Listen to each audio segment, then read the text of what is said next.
documentary on a great Bhakti yogi, Ramakrishna Paramahamsa. Hello दोस्तों, मैं ज्ञानेंद्र प्रताप और इस वीडियो के माध्यम से आप जानोगे कि कोई व्यक्ति कैसे योग के अभ्यास से अपने आप को परम योगी बनाता है। भारत में न जाने कितने ही ऐसे महान योगियों ने अवतरण लिया और योग को नए नए आयाम दिए। उन्हीं में से एक ऐसे महान योगी जिन्हें ये संसार रामकृष्ण परमहंस के नाम से जानता है। उन्होंने अपने भक्ति योग के बल से अपने आप को हंस के हंस परमहंस की उपाधि से सुसज्जित किया। तो चलिए चलते हैं आज हम इस योग के सफर पर। रामकृष्ण परमहंस भारत के एक महान संत, आध्यात्मिक गुरु एवं विचारक थे। इन्होंने सभी धर्मों की एकता पर जोर दिया।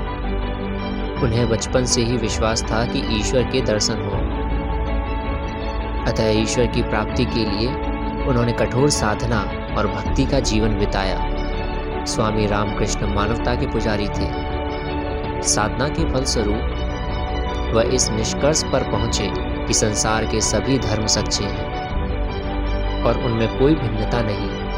वे ईश्वर तक पहुंचने के भिन्न भिन्न साधन मात्र हैं।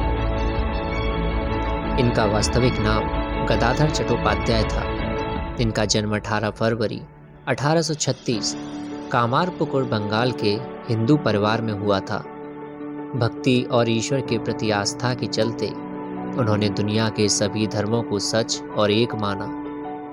विभिन्न स्रोतों के अनुसार रामकृष्ण के जीवन पर एक कथा प्रचलित है, जिसमें उनके माता पिता को कुछ अद्भुत घटनाओं का एहसास हुआ।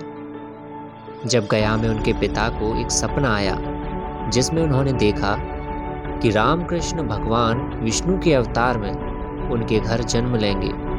वहीं उनकी माता को एहसास हुआ कि शिव मंदिर से उनके गर्भ पर रोशनी पड़ी, जिससे भगवान विष्णु के अवतार गदाधर का जन्म हुआ। जब गदाधर 7 वर्ष के थे, तब उनके पिता का निधन हो गया। पिता की मृत्यु के बाद उनका परिवार आर्थिक संकट से जूझ रहा था, लेकिन इन कठिनाइयों ने रामकृष्ण के साहस को कम नहीं किया। वर्ष 1855 में उनके बड़े भाई राम कुमार चट्टोपाध्याय को दक्षिणेश्वर काली मंदिर, जिसे रानी रासमणि द्वारा बनवाया गया था, का मुख्य पुजारी बनाया गया। वर्ष 1856 में राम कुमार की मृत्यु के बाद मंदिर का कार्यभार उनके छोटे भाई रामकृष्ण परमहंस को सौंपा गया। ऐसा माना जाता है रामकृष्ण को मां काली का स्वरूप ब्रह्मांड की माता के रूप में प्रतीत हुआ, क्योंकि वह दिन भर माता की सेवा करते और पूजा अर्चना करते थे।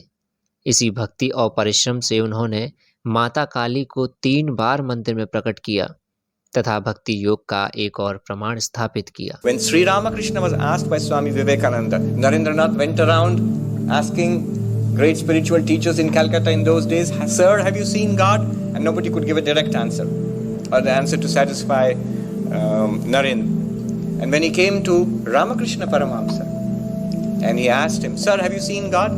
Look at the answer. "Yes, I have.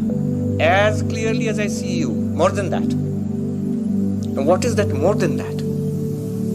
What is that more than that? Seeing you with the eyes is pratyaksha. Realizing the ultimate truth with that we are Brahman is aparoksha, something more powerful than pratyaksha. Even what we see, we can be deceived. We can be deceived by what we see.